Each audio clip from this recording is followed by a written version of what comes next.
morning. I'm Sarah Colvin, and joining me live on the phone, I welcome our Chief of Police, Paul MacDonald. Chief, good morning. Good morning, Sarah. How are you today? I'm great. How are you? I'm doing very well. So, Chief, a very busy weekend, a very busy day yesterday here in town. Parades all over the place, fireworks, tons of people. Tell me how everything went in town yesterday. It couldn't have gone better. It virtually went off without incident at all. Starting early in the morning, we did have 6 parades. Starting off with the highest parade at 8:30, moving over to the Barnstable, Centerville, Osterville, Cotuit, and then the highest parade would start at 4 o'clock in the afternoon. And the Cotuit parade and the Barnstable Village parade, those 2 parades, they are extremely large. The parade out in Cotuit probably draws about 14,000 to 16,000 people. Then, of course, you have the highest parade starts at 4 o'clock, and there's probably 10,000 to 15,000 people down there stretched along Main Street.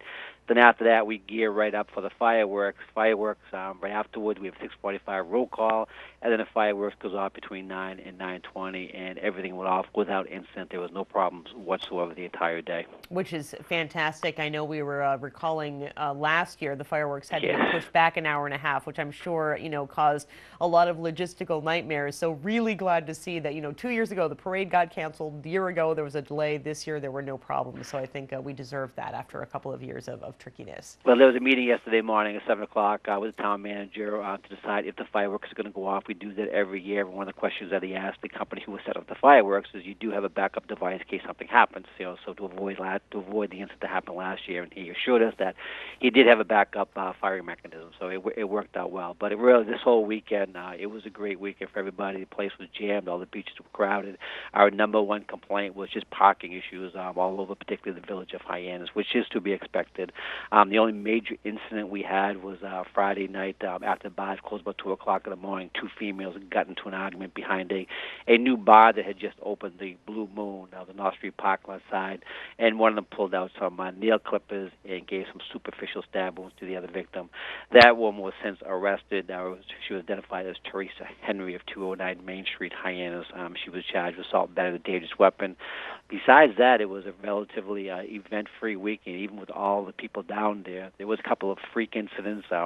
Friday night we had that quick rainstorm, electrical storm that came through, and an individual was not directly struck by lightning, but the lightning did make contact with the ground close by him, and he did feel the electric shock of it. He was transported to the hospital.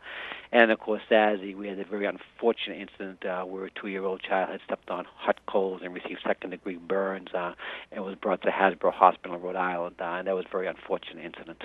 Absolutely. And again, just a reminder to make sure that when you do have fires and coals nearby to be as safe as possible. Absolutely. And you just can't dispose of them on the sand or on the grass. These coals were supposedly, they were discarded on the sand, covered up with a thin coat of sand. And, of course, the coals, they will burn for hours. When people thought they were out, they weren't out. A young child walks by, steps on them, and suffers a second-degree burn. So that was an unfortunate incident. And, of course, Veterans Beach it's a very popular beach. The cookouts are there, and every Saturday, Saturday and Sunday during the summer months, it's well attended, and that's an unfortunate incident. But everything went super well this weekend. There was virtually no incidents at all. Absolutely. Well, we really, now we can say we are certainly in the height of the season. Everyone is here. Things are happening, and I know that our street crime unit, as well as those community service officers, are really working hard to make sure things are going well downtown. And it really seems like, Chief, all of the efforts that the BPD has put into play in the past couple of years really are paying off. They are starting to pay off. But yesterday's instance, all the parades, the fireworks, it was a joint effort between all the town departments. The fireworks,